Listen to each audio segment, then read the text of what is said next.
लाख का गढ़।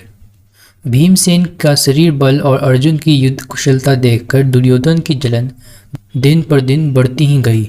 वह ऐसे उपाय सोचने लगा जिससे पांडवों का नाश हो सके।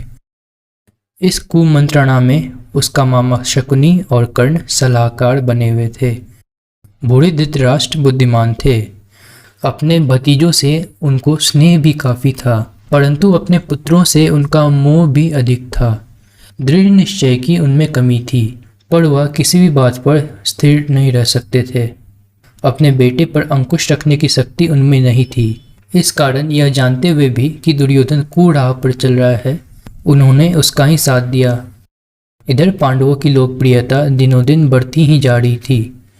चारों ओर सभा समाजों में लोग कहते कि राजगद्दी पर बैठने के योग तो युधिष्ठिर ही है।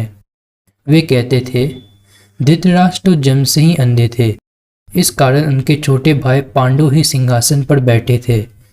उनकी अकाल मृत्यु हो जाने और पांडवों के बालक होने के कारण कुछ समय के लिए धृतराष्ट्र ने राजकाज संभाला था।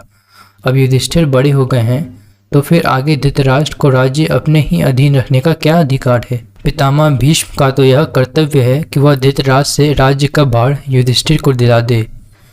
युधिष्ठिर ही सारी प्रजा के साथ न्यायपूर्वक व्यवहार कर सकेंगे। ज्यों ज्यों पांडवों की यह लोकप्रियता दिखाई देती थी, ईर्ष्या से वह और भी अधिक कूदने लगता था। एक दिन धृतराष्ट्र को अकेले में पाकर दुर्योधन बोला, पिताजी, पूर्ववासी तरह तरह की बातें करते हैं। जन्म से दिखाई न देने के कारण आप बड़े होते हुए भी राज्य से वंचित ही रह गए। राज सत्ता आपके छोटे भाई के हाथ में चली गई। अब यदि युधिष्ठिर को राजा बना दिया गया तो फिर पीढ़ियों तक हम राज्य की आशा नहीं कर सकेंगे। पिताजी, हमसे तो यह अपमान न सहा जाएगा। यह सुनकर राजा धृतराष्ट्र सोच में पड़ गए। बोले, बेटा, तुम्हारा कहना ठीक है, लेकिन युधिष्ठिर के विरुद्ध कुछ करना भी तो कठिन है। युधिष्ठिर धर्मानुसार चलता है, सबसे समान स्नेह करता है, अपने पिता के समान ही गुणवान है। इस प्रकार प्रजाजन भी उसे बहुत चाहते हैं।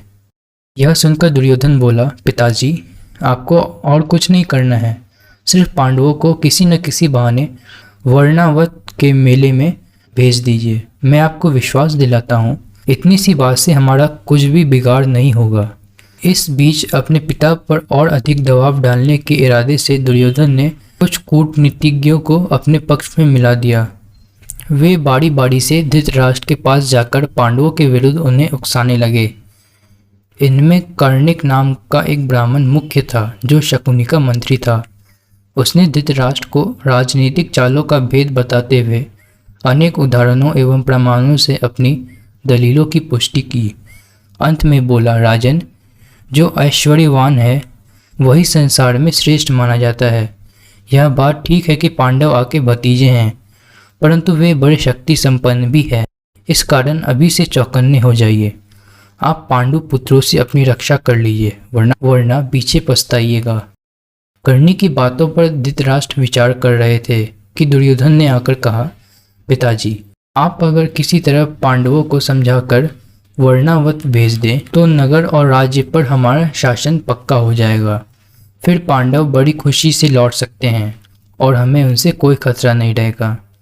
दुर्योधन और उसके साथी धृतराष्ट्र को रात दिन इस तरह पांडवों के विरुद्ध कुछ न कुछ कहते सुनते रहते और उन पर अपना दबाव डालते रहते थे। आखिर धृतराष्ट्र कमज़ोर पड़ गए और उनको लाचार होकर अपने बेटे की सलाह माननी पड़ी। दुर्योधन के पृष्ठपोषकों ने वर्णावत की सुंदरता और खूबियों के बारे में पांडवों को बहुत ललचाया।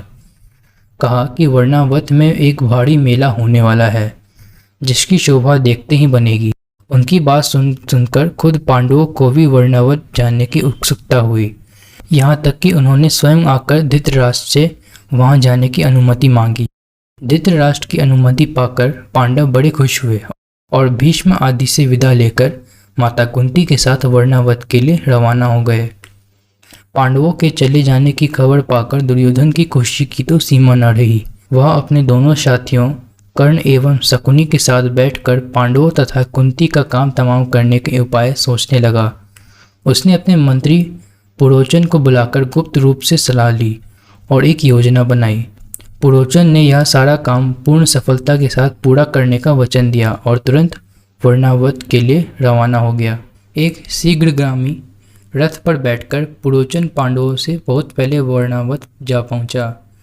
वहां जाकर उसने पांडवों के ठहरने के लिए सन, घी, मोम, तेल, लाख, चर्बी आदि जल्दी आग पकड़ने वाली चीज़ों को मिट्टी में मिलाकर एक सुंदर भवन बनवाया।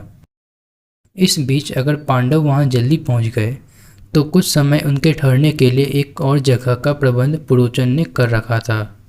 दुर्योधन की योजना यह थी कि कुछ दिनों तक पांडवों को लाख के भवन में आराम से रहने दिया जाए और जब वे पूर्ण रूप से निशंक हो जाए तो रात में भवन में आग लगा दी जाए, जिससे पांडव तो जलकर भस्म हो जाएं और कौरवों पर भी कोई दोष न लगा सके।